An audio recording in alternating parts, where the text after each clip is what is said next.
That plant needs water over there. Somehow I missed that one. Hi guys, I'm Amy. Welcome back to my channel. Today I have a book haul for all of you. I literally just filmed my last book haul and I wasn't planning on filming them back to back, but I have them and I just would really like to talk about them so I don't have to remember to talk about them in a book haul later. So we're just gonna continue on with the book haul trend because I have done so much book shopping. In this haul I have books from Book Outlet, a single book from Book Depository, and a handful of books from Thrift Books. So if you're interested to see the books that I decided I just couldn't live without, then go ahead and keep on watching. We will start with the book that I just finished a couple days ago, and that is The Lauras by Sarah Taylor. I am going to read a little bit on the back, which I almost never do because you guys are perfectly capable of reading the back of this book, but I have had a very hard time describing this book without, in my opinion, giving spoilers. So this is, as Ma and Alex make their way from Virginia to California, each new state prompts stories and secrets of a life before Alex. Together they put to rest unsettled scores, heal old wounds, and search out lost friends. But Alex can't quite forget the life they've left behind. So we'll go ahead and leave it at that, but look forward for my wrap up, or you can look forward to my wrap up in which I talk about this book in a little bit more depth. A book that I saw Dee Dee from Brown Girl reading, and I think Matthew talk about as well, is Some Sing, Some Cry by Tazake Shanghai and Ifa Beiza. I did not look up how to pronounce their names. I promise the next time that I talk about this book I will. This is a family epic that starts shortly after emancipation in the United States and carries us to present day. I am really looking forward to reading this book. I will be buddy reading this with Lindsay from Lindsay's Book Life. And I've just heard really good things about it, so I'm really looking forward to it. But I do feel like I need to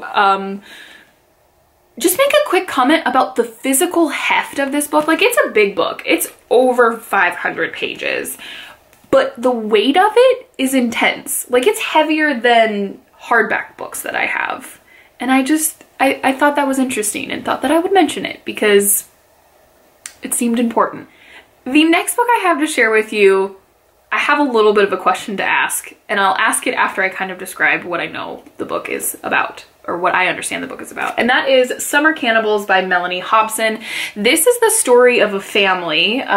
There's a mom and a dad and then 3 sisters, and the 3 sisters are grown. At least a couple of them have their own children, and they've all come back to their family home for a few days, and it seems like a lot of things begin to unravel while that's happening. All of these characters are struggling in their own right, and there seems to be this power struggle between the mom and the dad. But I have to say that the real reason that I picked this book up, because the premise does sound interesting, that's why I clicked on the book. I thought the cover was pretty. When I've never heard of a book before, obviously I'm drawn to books that I think look good, and I think anybody who says otherwise is kind of a liar, unless they've heard somebody talk about a book before and they recognize it. So I went to Goodreads to see what people thought of it, and it was very polarizing. Mostly bad, but then there were also some gushing reviews of this, and that intrigued me. So my question to you guys is anyone else hear bad reviews or read bad reviews about books that makes them want to read a book more than if it was all like amazing or just so-so? I'm just wondering, because this sounds like a very strange, creepy, dark, twisted book, which is definitely up my alley, but the reviews were interesting and I'm very curious. So please tell me I'm not the only one, and if I am, that's fine. But, oh, sorry about the sprinklers outside. Oh, now they're done. But yeah, and if you've read this one, definitely let me know what you thought of it, because I've never heard anyone chat about it. Continuing with books that I'm fairly certain are kind of strange, but also books that Matthew has recommended. There's a lot of books in this stack that were Matthew inspired because of the videos he semi-recently did about some of his favorite books. And one of those books was Hot Milk by Deborah Levy. I have not yet read her, and this is the story of a woman named Rose who's ill, but no one really knows why, and her daughter Sophia takes her to this controversial doctor, and it's about this summer in which they learn about themselves and each other, I think. But I also have heard that it's very strange. And I'm totally on board for strange books. I mean, Summer Cannibals sounds very strange, and I've heard that this one is as well. So a Matthew-inspired purchase. Like I said, there's several in the stack and just lately in general. But I'm really looking forward to giving Lovey a shot, like I said, because I haven't read her before. Continuing with the books that I think will be strange or have strange vibes to them is Pond by Claire Louise Bennett. I've never heard of this book before, and this is another one of those books that I saw it on Book Outlet for like $2, and the cover drew me in. I've never heard anybody talk about it. It is blurbed by the Oprah magazine, and our narrator is unnamed, and it's about her life in a small coastal village, I think in the UK, but I'm not totally sure. Maybe Ireland. And it just has these very strange, contemplative, stream of consciousness type vibes that I can get along with really well sometimes. But again, like I said, the cover's what drew me in, and for $2, I like to read a book that I've never heard anybody talk about before. So put that one in the cart, and here it is. I picked up 2 Miriam Toews books to add to my collection. I've read The Flying Troutmans by her and really enjoyed it, so I've just been working my way through her backlist and adding them to my shelves. The first of which is A Complicated Kindness. This is about a young woman who lives in a small Mennonite town who's trying to figure out why her mom and sister disappeared. I don't know much else, but it sounds fascinating, and Toews' writing is really incredible. And then I also picked up a copy of Women Talking. I think everyone knows what this book is about. It was everywhere last year, and I think for good reason, and I'm really, really looking forward to reading this one, and I actually really like this copy. I had not seen this one before, so I was excited to grab this one. This next book is a book that I also have heard no one chat about it before, but it just sounds very compelling, I think would be the word that I would use. And it's Our Little Racket by Angelica Baker. This is about the family of this ruthless investment banker, and his family, they are in the upper echelons of society, and he has this huge public downfall that just creates and disturbs this entire situation that affects a lot of the people in his life, specifically the women, from what it sounds like.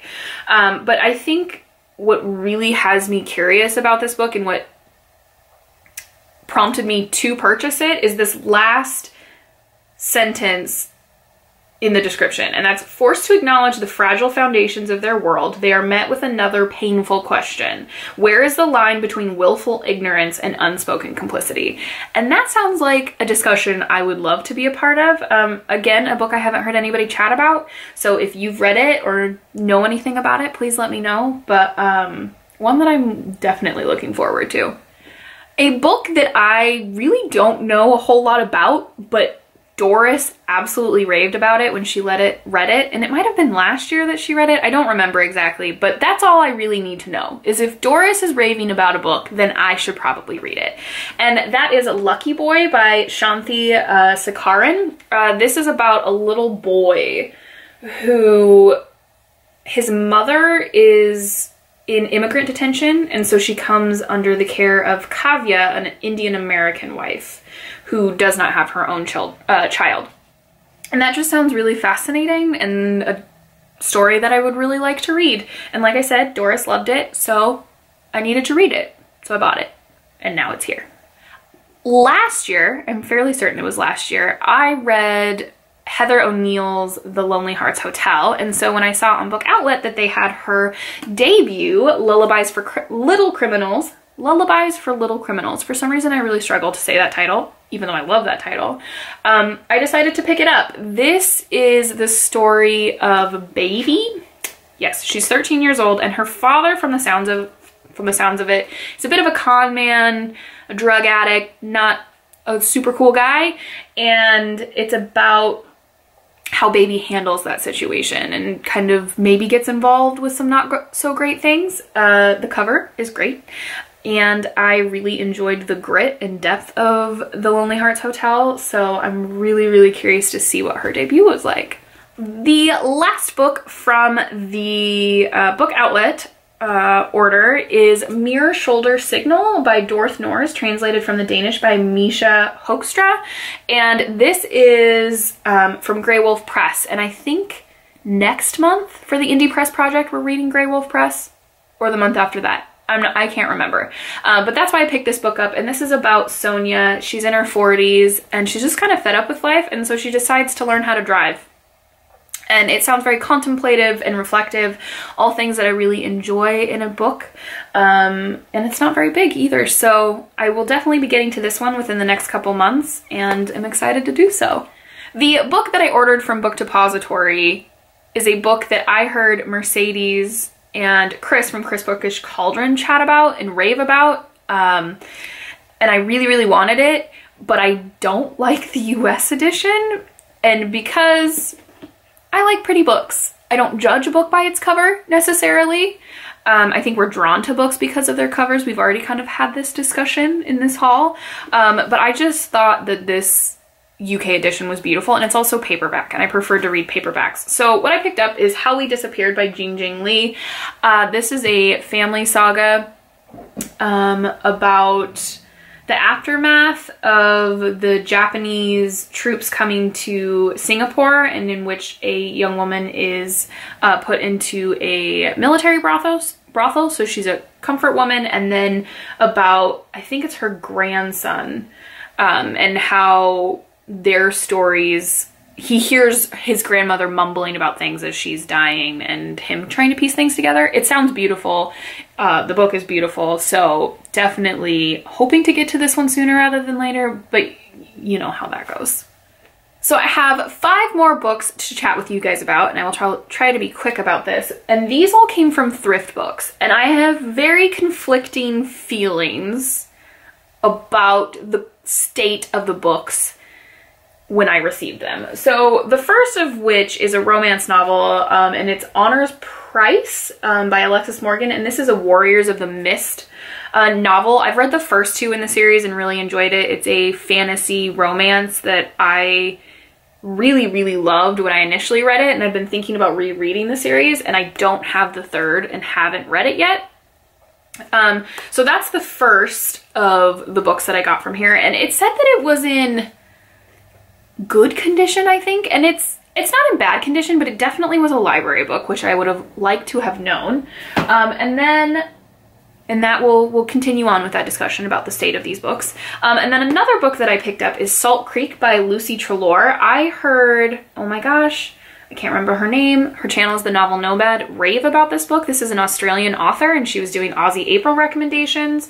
And this is a historical fiction about a family who ends up in South Australia, and about the people that they meet there and the interactions and what happens while they live there. And it just, everything she said about it sounded beautiful and like an Amy read, so we picked that one up. And this one said it was in good condition, and it is. It is in, the spine's not broken, it's not beat up or anything. There's a little bit of damage down here, but nothing that really bothers me. So there's that one. And then I also finally got around to buying The Night Watch by Sarah Waters. I've not yet read Sarah Waters, and do I have 2 other books of hers on my shelves? Or maybe just 1, I'm not sure. But this is a story that's during the World War II, and the story is told backwards. And Mercedes also raved about this book. There's one more book that Mercedes raved about in this haul that I have, and this one is just the one book of Sarah Waters that really stands out in my mind that I would really, really like to read, because just the concept of the story being told backwards, I've never read a book like that before, so I'm really curious to see how that all plays out. And this was another book that said it was in good condition, and the cover's torn and the spine is broken, and I think you're seeing a trend here with the thrift books and my perception of the quality. The other book that I purchased because Mercedes raved about it is Small Island by Andrea Levy. This is the story about 2 women, one of which is Queenie, who takes in Jamaican lodgers, and her neighbors aren't so happy about it. And the wife Hortense of this couple, and it's about their relationship. And Mercedes just raved and raved and raved, and again, all I really needed to know. But my complaint about this book from Thrift Books is I thought I was purchasing a different edition, and there was a different picture next to the book when I put it in my cart, but this is the book that showed up. I don't hate this copy. I definitely like the other one better, but I did find that a little bit misleading. So, continuing on to the last book I have to chat about, which is The Passion of Dulce by Julie Berry. I read Lovely War by her recently and just absolutely loved it, and this was probably her most well-known book since Lovely War, or before Lovely War, I guess I should say. And this is, I think it's a fantasy. Is it a fantasy? I believe it is. I'm not totally sure. It really doesn't matter to me. I love her writing. I've read several books by Julie Berry now, and I'm really looking forward to continuing it. And this is another book that said it was in good condition, where there's a decent tear in the cover. So I guess my main question with these books, if anyone else has purchased books from Thrift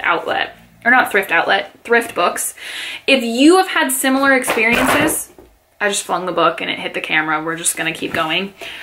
With their descriptions of the state of the books seemed a little bit misleading. I'm not sure if I'm like totally sold on purchasing more books from them, just because their prices aren't so good that I'm totally okay with the quality of these books. But please let me know if you've had similar experiences with Thrift Books, or if you've had the complete opposite. Maybe I just got unlucky.